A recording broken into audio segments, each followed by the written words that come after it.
আসসালামু আলাইকুম রহমতুল্লাহ। ভারত বাংলাদেশের সীমান্তে ভারতের ব্রহ্মাস্ত্র 17 স্ট্রাইক কোর মোতায়েন করেছে। অর্থাৎ এটি যে কত বিপজ্জনক এটা বলার অপেক্ষা রাখে না। আমরা ভাবছি যে আমাদের দেশের নেতারা বড় বড় লেকচার দিচ্ছে। পাকিস্তানের এক নাবালক বাচ্চা নেতা হয়েছে, সে লেকচার দিচ্ছে যে ক্ষেপণাস্ত্র মারবে। আরে ভাই, তার দেশেরই তো রক্ষা করতে পারে না। এখন ত্রিপুরা থেকে শুরু করে মিজোরাম, আসাম অঞ্চলে যে প্রস্তুতি ভারত অর্থাৎ 7 সিস্টার্স অঞ্চলের সীমান্তবর্তী অঞ্চলে যে প্রস্তুতি নিয়েছে, সেই প্রস্তুতির ফাইনাল গেম শুরু হয়ে গিয়েছে। ভারত বাংলাদেশ সীমান্তে 17 মাউন্টেন স্ট্রাইক কোর অ্যাক্টিভেট বা সক্রিয় করে দিয়েছে। অর্থাৎ সাধারণ জনগণ এটাকে সেনা বলা হলেও, সেনা বললেও এর অর্থ হলো পূর্ণ বিনাশ, পরিপূর্ণরূপে ধ্বংস।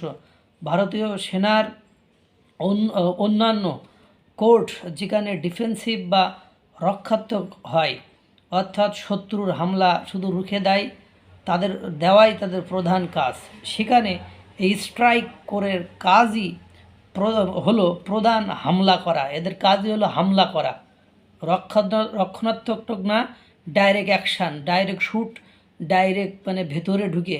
এই বাহিনী বাঁচার জন্য নয়, বরং শত্রুর জমি দখল করতে এবং তাদের সেনাকে তছনছ করতে তৈরি করা হয়েছে।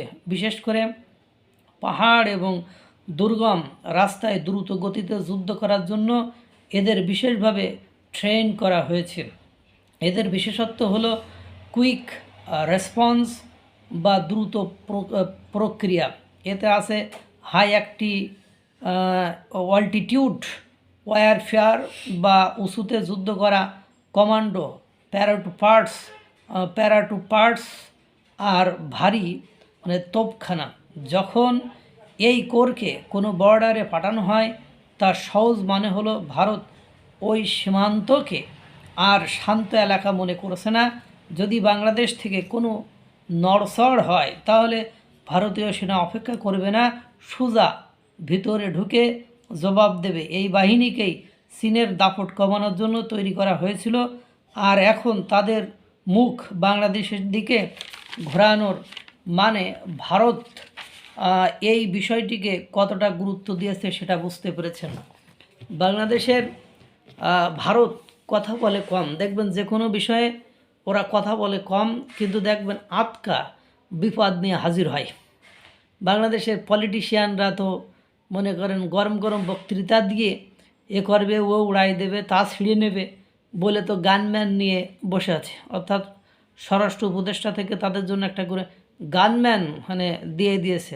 এখন এই যে বিপদ, যে কোনো সময় পাকিস্তানের উস্কানিতে বা কারোর উস্কানিতে যদি কোনো লাইন বেলাইন হয়ে যায় বা ভুলচুক হয়ে যায় তা কী হবে বুঝতে পেরেছেন? এই স্ট্রাইক ফোর্স এরা যে কত বিপজ্জনক, এদেরকে তৈরি করা হয়েছে জীবনের পরোয়া না করে, শত্রুদের ডেরায় ঢুকে শত্রুদের নাজেহাল করে তাদেরকে একেবারে নাকানি চুবানি দেওয়া।